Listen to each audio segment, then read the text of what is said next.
નમસ્તે મિત્રો, કેમ છો બધા? આજે તારીખ 20 માર્ચ 2026 અને દિવસ છે શુક્રવાર અને મિત્રો ચૈત્ર સુદ બીજ છે આજે। અને મિત્રો આજના મહત્વના અને અગત્યના અને દેશભરની તમામ મોટી ખબરો પર આજે નજર કરીએ તો સૌથી પહેલા વાત કરીએ સૌથી પહેલા વાત કરીએ આજના ઇવેન્ટની। તો મિત્રો રાષ્ટ્રપતિ દ્રૌપદી મુર્મુ મથુરા વૃંદાવન જશે। આ દરમિયાન તેઓ સંત પ્રેમાનંદજી મહારાજ સાથે મુલાકાત કરશે અને તેમની અંદર પ્રેમ મંદિરની પણ મુલાકાત લેશે મિત્રો। ત્યારબાદ વાત કરીએ આજના મુખ્ય અને અગત્યના સમાચાર વિશે તો ઈરાન દ્વારા ગલ્ફ દેશો એનર્જી ઠેકાણા પર ફરી એકવાર હુમલા બાદ આજે 19 માર્ચે ગ્લોબલ લેવલ ક્રૂડ ઓઇલ અને કુદરતી ગેસના ભાવમાં 30% સુધીનો વધારો થયો છે।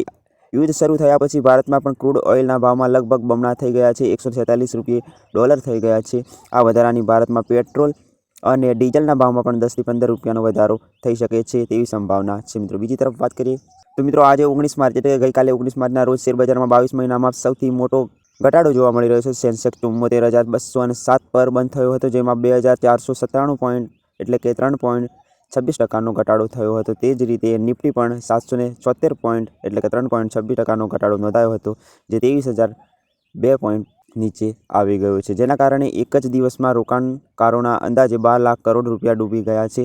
આ પહેલા 4 જૂન 2024ના રોજ સેન્સેક્સ 5.74 ઘટ્યો હતો। તો મિત્રો બીજી તરફ વાત કરીએ અમદાવાદમાં ક્રાઇમ બ્રાન્ચે એક મોટો ઓપરેશનમાં અમરાઈવાડી વિસ્તારમાં ₹2 કરોડથી વધુ કિંમતના બનાવટી ચલણ એટલે કે નકલી નોટો સાથે 7 શખ્યોને ધરપકડ કરી છે। આ તમામ નોટો ₹500ના દરની છે। સુરતમાં પણ નકલી નોટો બની હતી અને અમદાવાદમાં તે હેરફેર માટે આવી હતી। હાલ પોલીસ તમામ ધરપકડ કરી આ બનાવટી ચલણી નોટો પણ મામલે વધુ તપાસ હાથ ધરવામાં આવી છે।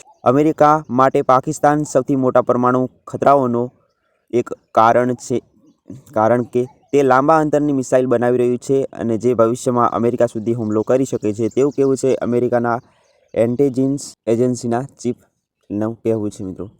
તો મિત્રો હવે વાત કરીએ આગળના અને તમામ મહત્વના સમાચાર વિશે।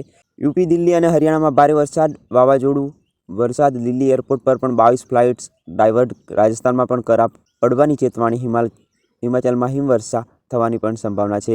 અમેરિકાના વિદેશ રક્ષામંત્રી ઘર ઉપર શંકાસ્પદ ડ્રોન દેખાયા, સુરક્ષા મામલે ઇમરજન્સી મિટિંગ બોલાવવામાં આવી, બંને નેતાઓને શિફ્ટ પણ કરવામાં આવ્યા બીજી જગ્યાએ। ઓડિશા હોસ્પિટલમાં અગ્નિકાંડમાં 4 અધિકારીઓને સસ્પેન્ડ, વિપક્ષે દેખાડો ગણાયો, અકસ્માતમાં મૃત્યુ પામેલા દર્દીની સંખ્યા 12 થઈ।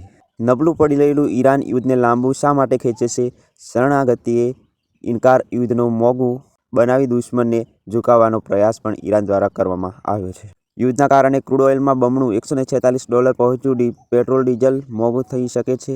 ઈરાનની હુમલાની કતાર, ગેસ પ્લાન્ટ બંધ, યુરોપની કિંમતમાં 30% વધી જશે। તો મિત્રો આ હતા એક અગત્યના આજના મોટા અને અગત્યના સમાચાર। મિત્રો વિડીયો પસંદ આવ્યો હોય તો વિડીયોને લાઇક કરી ચેનલને સબસ્ક્રાઇબ જરૂર કરજો। મળી એક નવી અપડેટ્સ, નવી માહિતી સાથે, ત્યાં સુધી આવજો। જય હિન્દ, જય ભારત।